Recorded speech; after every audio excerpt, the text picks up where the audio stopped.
Hi everybody, just wanted to do a quick video, kind of give everyone an update on what I've been working on for the past 2 weeks um, on the layout.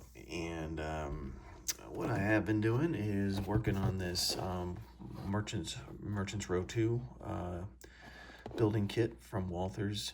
And I'm just going to show you where I'm at with that. So this is kind of the main elevation right here.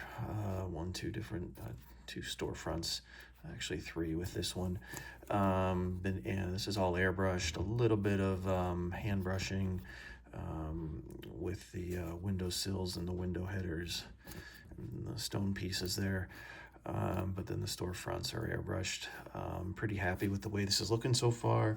I think I did a video on this last time, kind of showing the back of the building. This is the front of the building, which is the nicer elevation. Like the different shades of brick.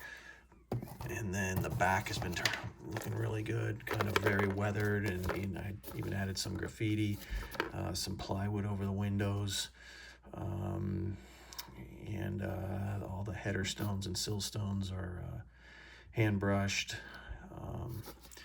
This is one of the side elevations, and then I did that very thin gray wash to kind of emphasize some of the mortar head joints and bed joints in the brick. This is the other elevation. This is a street elevation, side elevation of the building that faces the street. I got to clean this up a little bit here. Some of the hand brushing got away from me a little bit there, but I'm pretty happy with the way this elevation looks too. Again, this is a clean elevation because it's exposed and invisible from the street, just like this elevation is. And then we just got a couple of walls up where the roof steps from high to low, and here too. So I'm hoping maybe this weekend or early next week I get this all put together and onto the layout. Here's the roof. So that's all airbrushed as well, using Vallejo air, black mixed with white to kind of give a little bit of a gray, like a kind of a weathered, faded black roof membrane look to the roof of the building. So, and then you can see I got some track here. I'll show you this in a second. I ripped up some more of my main line where I just wasn't happy with the ballasting, and I think there was too much. Like you can see right here that this track, these ties do not look good. You can see the ballast. There's bad like globs of glue that just basically glued the ballast to the ties and really just makes it look very sloppy. So I wasn't happy with that, so I pulled the track up, and I'm going to clean this track really thoroughly. Probably going to weather and paint some of the individual ties, give it a little bit more of a random colors on the tie, give that a more random look. But you can see there's just globs of ballast here that's still sticking to the ties. The ties should kind of ride on top of the ballast a little bit. They can be somewhat submerged or embedded in the ballast, but these were almost completely pushed down in. I just wasn't happy with it. So what got going on here? It all started with this rebuilding or finishing the crossing. So did both of these crossings with the BLMA rubber grade crossing kit, and I was pretty happy with the way this turned out.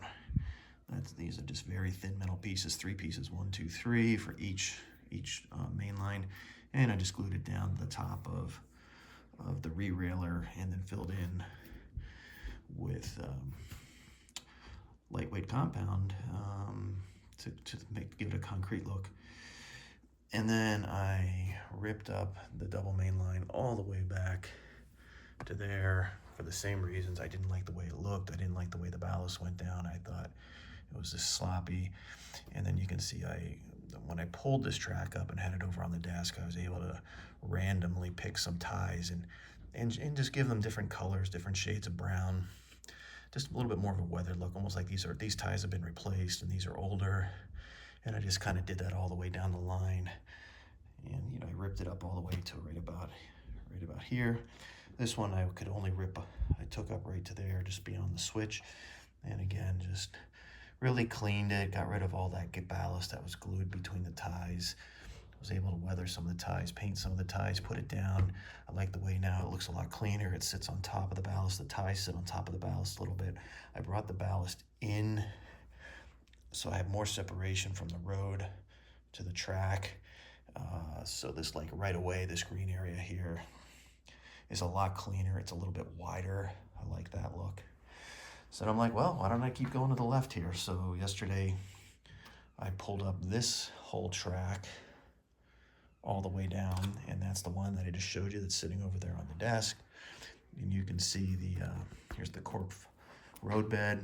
I'm gonna probably replace this. You know, I had some separation here, which you can see kind of shows up on this main line. I'm gonna fix this. You know, that's what happens when you start putting the rubbing alcohol down to act as your thinner. It starts separating the roadbed if you don't have the roadbed tied down really well. I want to paint this gray. I painted this roadbed gray so that when you get something like this, it's not as obvious. I got to come back and add a little ballast there, but at least it looks a little better being gray instead of like this brown cork color.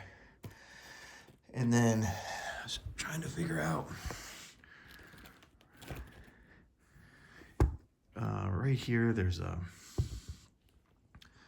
bump in the switch in the track right there. I don't know why. The cork is sitting pretty well on top of my foam, but there is it's just like, it's almost like the track just buckled. The two tracks is buckled right there.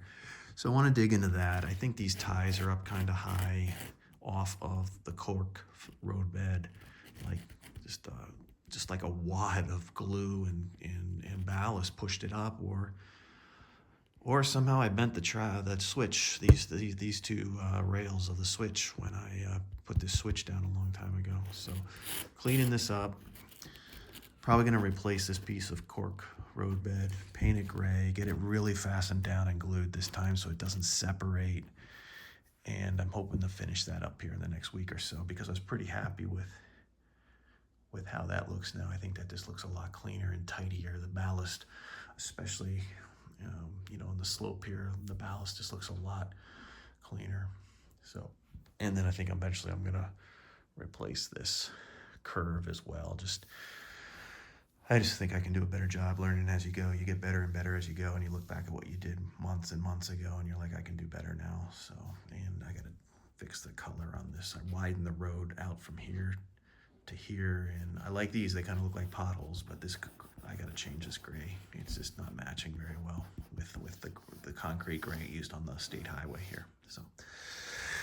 So that's what's been going on. Hopefully get a video up next week when I get this guy assembled. I'm pretty excited how he's coming along. I really like the detail. I really like how the weathering and some of the effects look. So I'm excited to put that together and get this track cleaned up and reballasted and back on the layout, and see how that looks. So that's all for now. Hope you guys enjoyed the video, and thanks for watching.